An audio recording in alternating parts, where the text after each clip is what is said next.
Paulinha, me conta uma coisa, como é que está a repercussão na classe artística dessa carta? Pois é, Paulo, sabe que ontem foi divulgado pelos organizadores da Carta às Brasileiras e aos Brasileiros em Defesa do Estado Democrático de Direito um vídeo em que artistas leem o manifesto. Eu vou pedir para colocar aí um comecinho desse vídeo para a gente conferir e depois eu vou trazer o nome de todos os artistas que participam. Agora, a Fernanda Montenegro. Em defesa do Estado Democrático de Direito.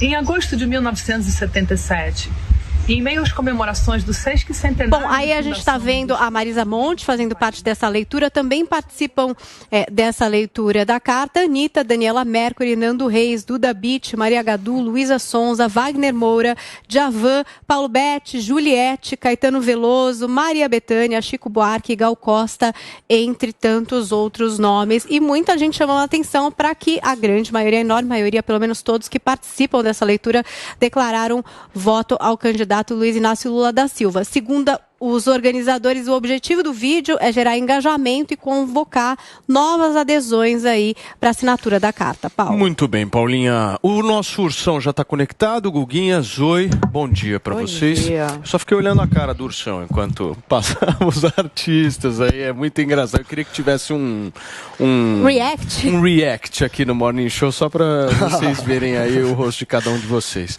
Paulinho, você acha que esse ato é um ato também em apoio à candidatura do Lula?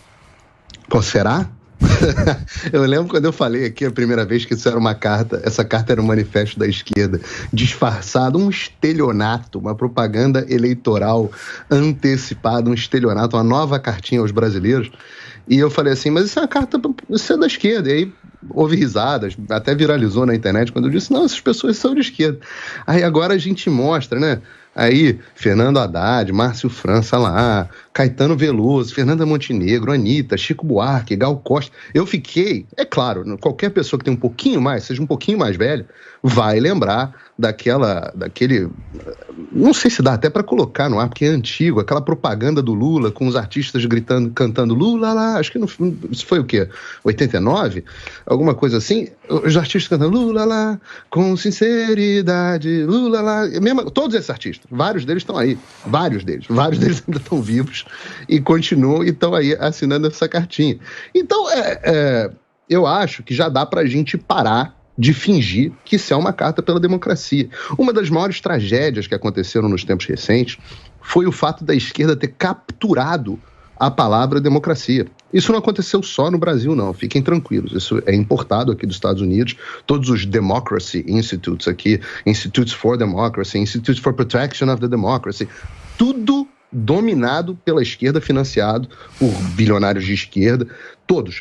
Aqui a palavra democracia foi completamente capturada. E nós estamos assistindo ao vivo, aqui, nesse momento, a palavra democracia ser capturada pela esquerda no Brasil também. O que virou a democracia? Democracia virou a esquerda no poder. Quando não são eles no poder, não importa se tem povo na rua, não importa, é ato antidemocrático. É ameaça à democracia, fascismo.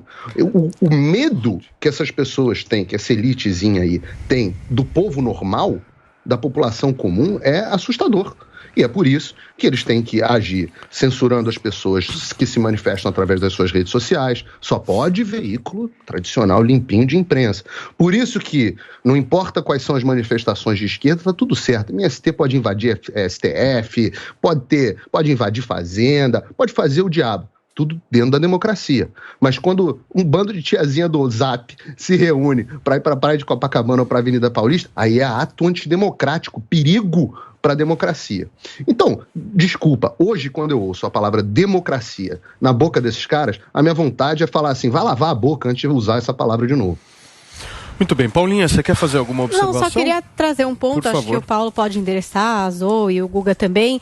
Ele está dizendo que a democracia é quando é uma coisa de esquerda, mas a direita venceu aqui e nunca foi refutado o resultado dessas eleições no sentido de dizer que, sei lá, foi comprado, foi falho, foi roubado. Posso responder? Foi não aceito foi não? Pela a democracia do até hoje eles não aceitaram. Calma, gente, rapidinho. Calma. A democracia do voto elegeu o Bolsonaro e ele assumiu como presidente, houve a transferência de poder e a oposição, óbvio, critica, mas tudo dentro dos ritos do Estado Democrático. Ou não? Ou vocês discordam Paulinha, disso? O Paulo vai te responder às 8 também, daqui a pouquinho, porque agora eu quero ir ao vivo lá para a USP novamente, que nós temos imagens, a Jovem Pan News presente justamente cobrindo esse evento da Carta pela Democracia, que inclusive começa a ser lida agora, e a gente vai ouvir um pouco ao vivo aqui na PAN. E as artes. A USP, a Unesp e a Unicamp têm o compromisso de vida com a liberdade acadêmica. Nós não queremos o arbítrio. Nós da USP perdemos vidas preciosas durante um período de exceção. As cicatrizes ainda são visíveis. Vidas que foram ceifadas pela repressão ao livre pensamento. Nesse período, perdemos 47 pessoas que eram parte de nossa comunidade. Nós não esquecemos e não esqueceremos. Aqueles que rejeitam e agridem a democracia não protegem o saber, a ciência, o pensamento e não amam a universidade. Nós da USP, Unesp e Unicamp somos partidários da democracia e da liberdade. Após 200 anos de independência do Brasil, deveríamos estar pensando em nosso futuro, em como resolver problemas graves, por exemplo, da educação, da saúde e da economia, mas estamos voltados a impedir retrocessos. Espero que essa mobilização nos coloque novamente no caminho correto, na discussão do futuro de São Paulo e do Brasil. Aqui, no chão do nosso território livre, nos domínios do Largo de São Francisco, território da USP. Olha só, gente, nós estamos ao vivo aqui na Jovem Pan News, para vocês que nos acompanham. Essa é a abertura do evento justamente por parte do Carlos Gilberto Carlotti Júnior, que é reitor da USP. Ele está fazendo uma introdução, mas ainda não é a leitura oficial dessa carta. Quando ela acontecer, a gente traz ao vivo para vocês. Paulinha, você pode repetir a sua pergunta, só para não ficar fora de contexto, por favor? Tinha trazido assim que, por exemplo, quando a direita aqui no Brasil, Jair Bolsonaro venceu as eleições, a esquerda não refutou o resultado dessas eleições, por exemplo, aceitando aí o rito democrático, enfim, da eleição e do voto.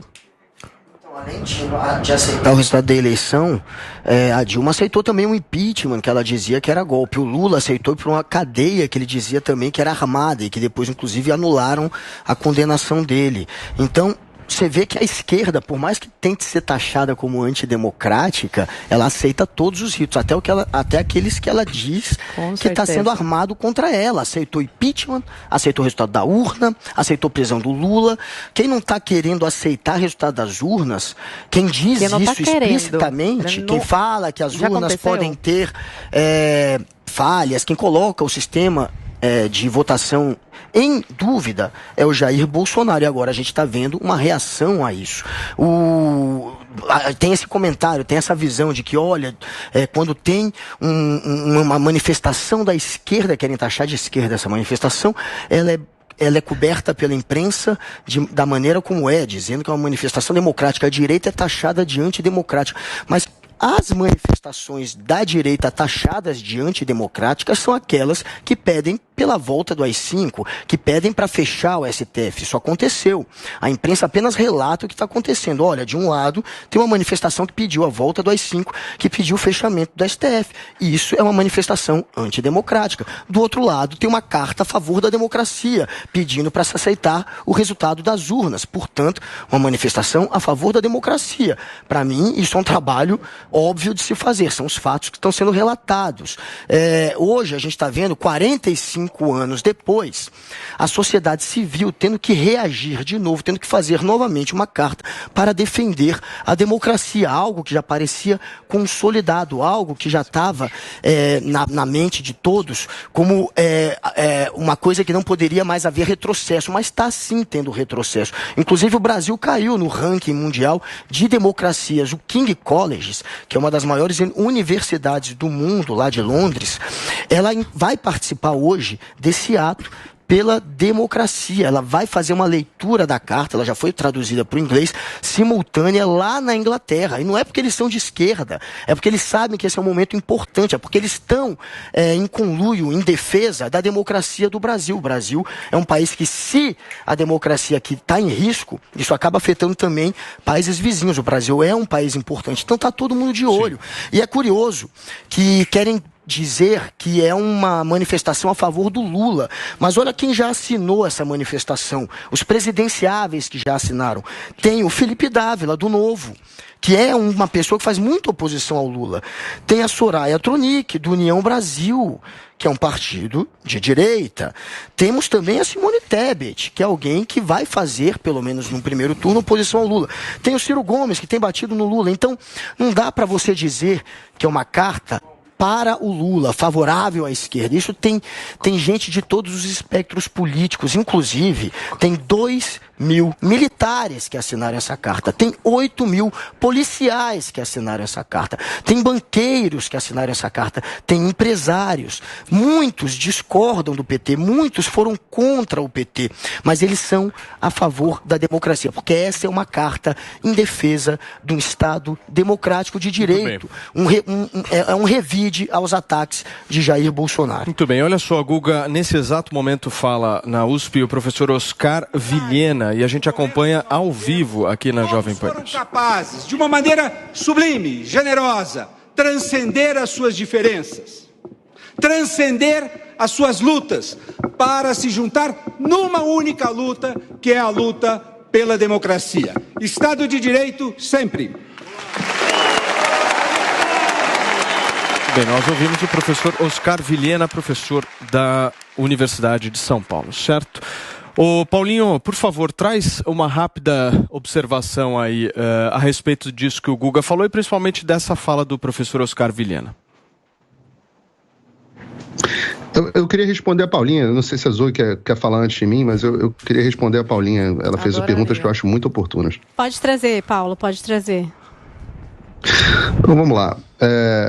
Primeiro endereçar umas coisas que o Guga falou. Manifestação pela volta do AI-5 e fechamento do STF. Isso é uma grosseira manipulação do que de fato foram as milhões de pessoas que têm ido às ruas pelo Brasil, nenhuma delas, ou uma parcela ínfima delas, pedindo de fato fechamento do STF e AI-5. O que as pessoas pedem é que se faça alguma coisa contra os abusos do STF. Não tem propostas concretas da multidão.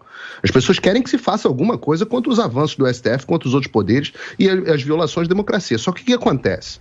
A imprensa, e por isso que eu falo que a imprensa hoje é o maior inimigo do povo que existe, ela pega meia dúzia que estão no canto, isso desde o início, desde as primeiras manifestações lá de 2014, 2015, já acontecer. Ela pega uma meia dúzia de pessoas ali com a faixa intervenção militar já e bota isso na capa do jornal e diz que é isso que as pessoas estavam pedindo. Só essa manipulação, e qualquer um que está me assistindo já esteve numa manifestação, sabe agora, como querido, foi isso? Vou ter que te